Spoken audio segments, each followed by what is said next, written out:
très riche parce que comme c'est une méthode qui est assez neuve, mais dont les fondements sont quand même très robustes, qui a encore beaucoup de choses à inventer, c'est quand même très riche de pouvoir échanger avec l'ensemble des sociétés, quel que soit leur niveau d'avancement.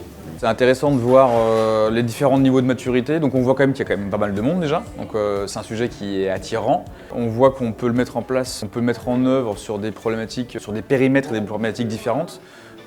Que sur la distribution, sur de la production et de la distribution. Donc on voit vraiment qu'on a différents niveaux d'implémentation possibles. Donc on peut y rentrer d'une manière ou d'une autre. C'est intéressant de voir aussi qu'il y a beaucoup d'entreprises fondamentalement différentes. On a du luxe, on a de la pharma, on a de l'automobile. C'est intéressant effectivement de pouvoir partager ses idées et surtout de partager avec ces différentes entreprises, de voir qu'en fait, au final, on se pose les mêmes questions. On a les mêmes écueils, on a les mêmes problématiques, on a les mêmes contraintes organisationnelles. Alors on a un produit différent, on a des clients différents, on a des flux différents et à la fin, le métier, ça reste quand même très similaire. Donc très intéressant de partager avec ces différents acteurs et de partager sur quelque chose qui demain, je pense, deviendra un standard.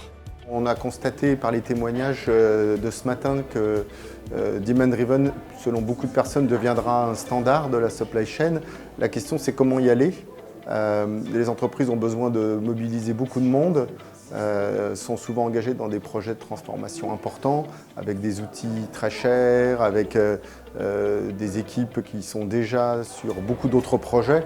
Donc en fait, ça peut passer déjà par comprendre au travers d'études d'opportunité ce qu'elles vont y gagner, pouvoir simuler en fait ce que serait un environnement demand-driven avec les impacts sur les systèmes, la performance, l'ensemble de l'organisation, les nouveaux rôles aussi dans les environnements supply chain et les nouvelles relations.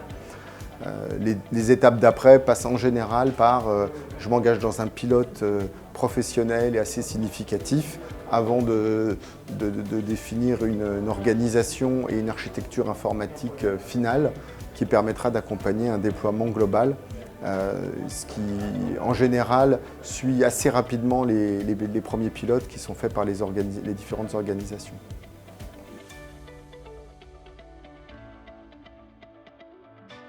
C'est probablement la seule méthode qui existe actuellement et qui permettra aux supply chains de survivre dans un monde qui devient de plus en plus variable.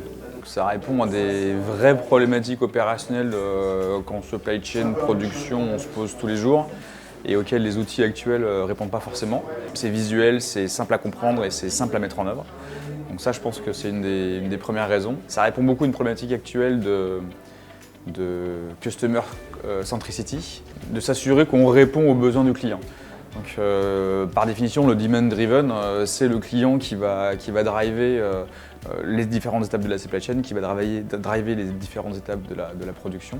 Donc ça répond à une exigence que tout le monde se pose aujourd'hui, comment est-ce qu'on arrive à mettre le client au centre de tout ce qu'on fait dans nos opérations.